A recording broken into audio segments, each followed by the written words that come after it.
Hey guys, welcome back to the channel. Today we are going to be doing the water pump on the 6.5 turbo diesel. I've never really done one of these before, so we're going to both be learning. This won't be a super in-depth how-to, but I'm going to try and point out any tips or trips I can think of while we're doing this. And as you can see here, I got my official, Chevy Tech shirt on here, so that should totally make me qualified to do everything on this truck, as it is a Chevy. So I guess we're gonna go start tearing up the top end here. Obviously pull off the fan shroud, the fan, and looking at it, we may have to pull back some things like this AC compressor. We may have to kind of move that over to the side. We're obviously gonna have to take the belt off. Oil filler, neck's gonna have to come off. And I think maybe one of the brackets on the power steering pump's gonna have to come off. Because on the 6.5s, to get the water pump off, which is down there, you can't see it, you have to pull off a few things because the timing cover has to come off. So, not the best design in my mind. I wish the water pump would just come off like a regular truck. But, shouldn't be too bad, especially since this is the all-mechanical Detroit. If it was the newer one, yeah, you'd have some more stuff going on under the hood. But this one's going to be pretty basic, so it shouldn't be too bad of a job. So I guess let's get to it.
Okay guys, kind of like what I said before we started that little time lapse.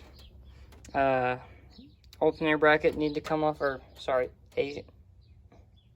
was AC compressor bracket needed to come off so I could get to these bolts down there.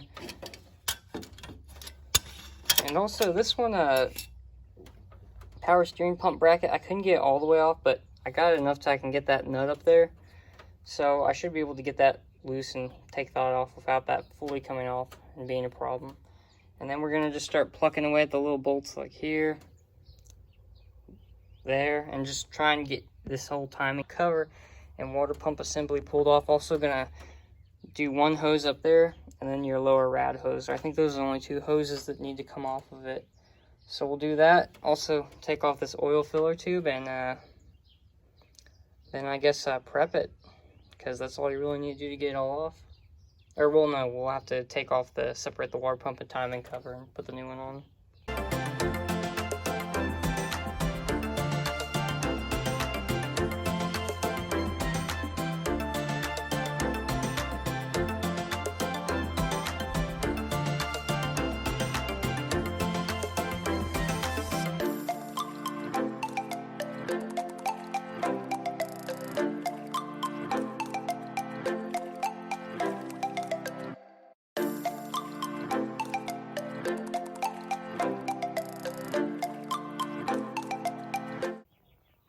Okay guys, just to catch you up on what happened since the last little video you've seen. I did a few things off camera because I just wasn't sure how long it would take me to figure out how to do them. And I wasn't really sure at all I would need to do them. But, quick tidbit, see the power steering pump, what you're going to do is there's, I don't know if I can get the camera down in there, but there's a few little bolts on the back there. As you can see, I just kind of pulled it away from this,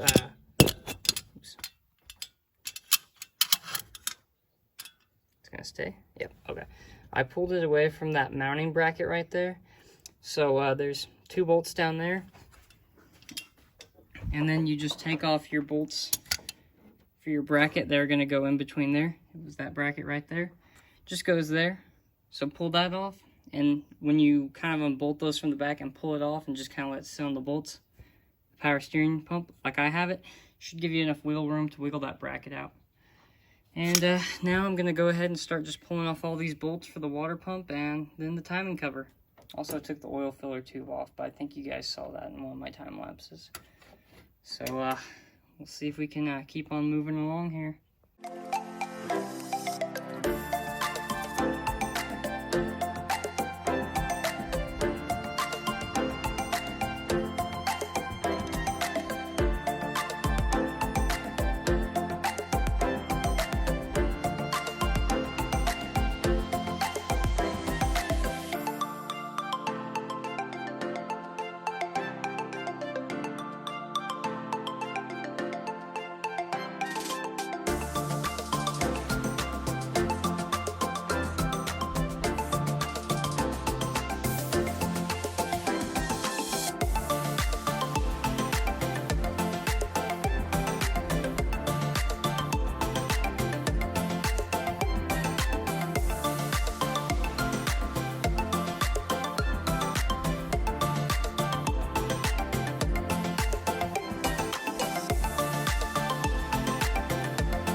Well, guys, we've been just having ourselves a grand old time ripping apart the 6.5.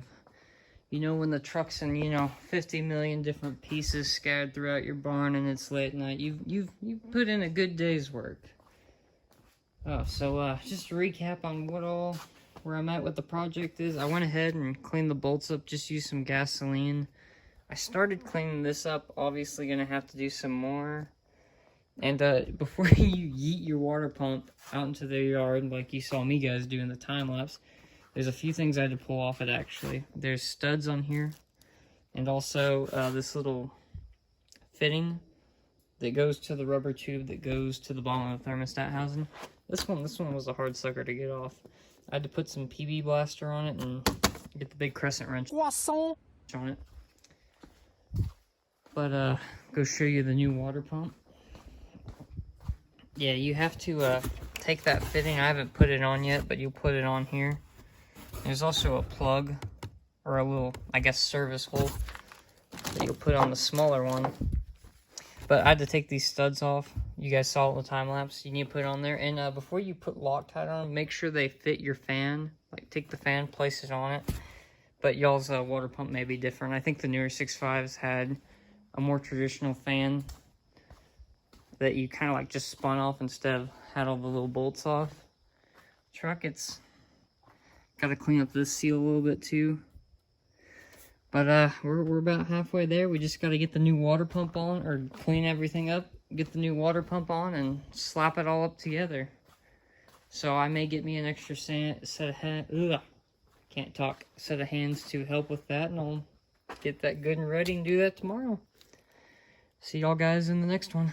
Okay guys, I'm still kind of trying to get this cleaned up the best I can before we go ahead and start slapping the water pump on. But a quick note before we do all that is whatever gasket maker you're using, go ahead and read the back of it. I read mine, and you're supposed to let it sit an hour before you torque it all down once it's bolted up, and then wait another 24 hours before running fluid through it. So definitely read the back of the box on whatever gasket maker you're using. And also, these little bolts, the ones I got right here, the ones that actually hold the water pump to the timing cover, you're going to want to use some thread lock on those. I'm using blue, so that if I ever wanted to, I could get it off again. But you're going to want to use it so these guys don't, like, eat themselves into the timing chain or gears of your motor, because that could really mess some things up. So go ahead and use these on there. And I think the torque specs for those is 17 foot-pounds, which should be plenty. Okay guys, we've been moving quick, haven't had time to really like set up a time lapse for you. But what we did was we put this gasket on to mate the water pump and the timing cover. We just put some gasket maker, gasket, and then gasket maker on top, bolted it together. And kind of like what I said, read the back of your box, but for us, it's just hand tight, let it sit for an hour, and then go back and torque it. And we're also going to use the thread locker, like I was saying earlier, because we don't want one of these guys to eat itself into your timing chain. You'll go from going vroom vroom to on the side of the road. So just keep that in mind. Okay guys, progress is going great. We yeeted that timing cover and water pump right into the truck. Well, not quite. Took a little bit of finagling or whatever to get it lined up, and I went ahead and torqued everything down.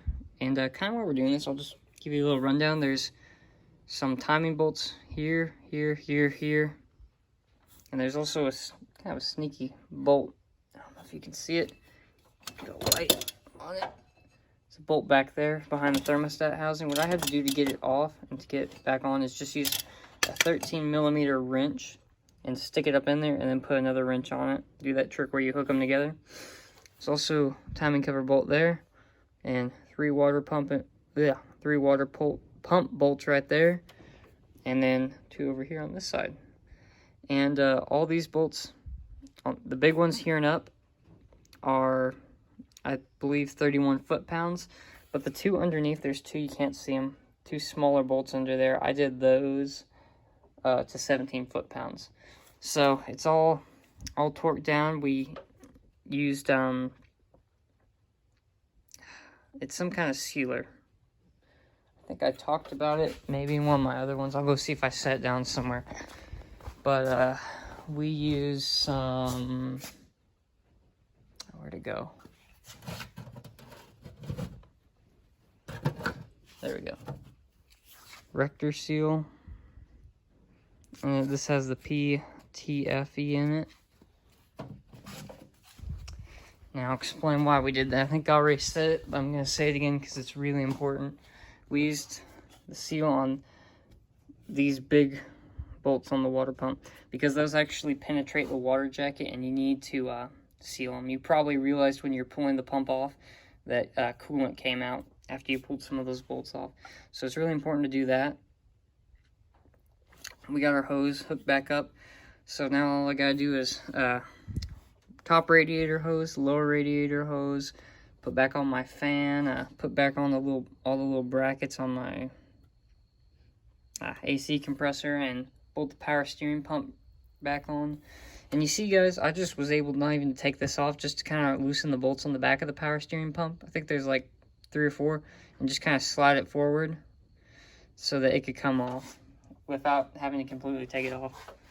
So yeah, all we need to do is just button it back up. And also one other really important thing is, like when you did the water pump, when you do the timing cover, you gotta let it sit, or at least the sealant I used, you had to let it sit for an hour before you torqued it down. And then after putting all this together, you gotta wait 24 hours before you put coolant in it, or put liquid or fluid in, or whatever.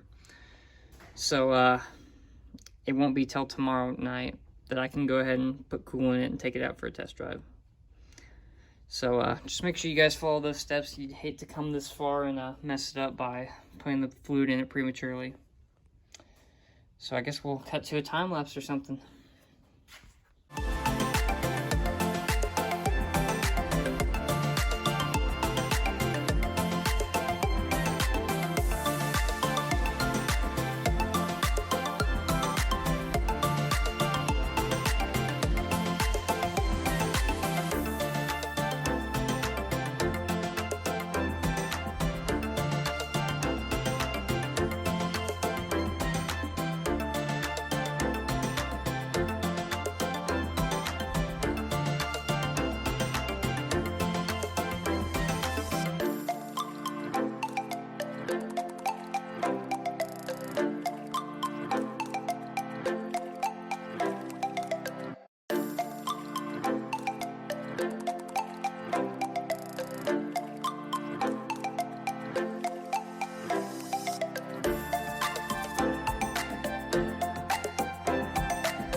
Well guys, Snoop's almost all buttoned up, with the exception of this top rad hose, which I'll do in just a minute, but it's all put back together, and I'm excited. It shouldn't leak coolant anymore. Between me and the original owner of the truck,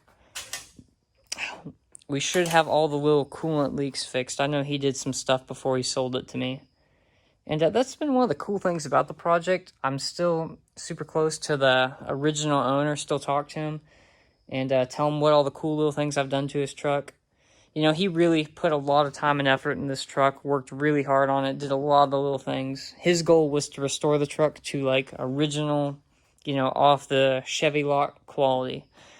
So it's kind of neat that the things he didn't get to, I'm getting to get to now, and do now that it's my truck, like, you know, painting the roof, fixing the coolant leak, and, you know, updating him and be like, hey, I did that thing, you know, that problem the truck had that you never got to fix or whatever.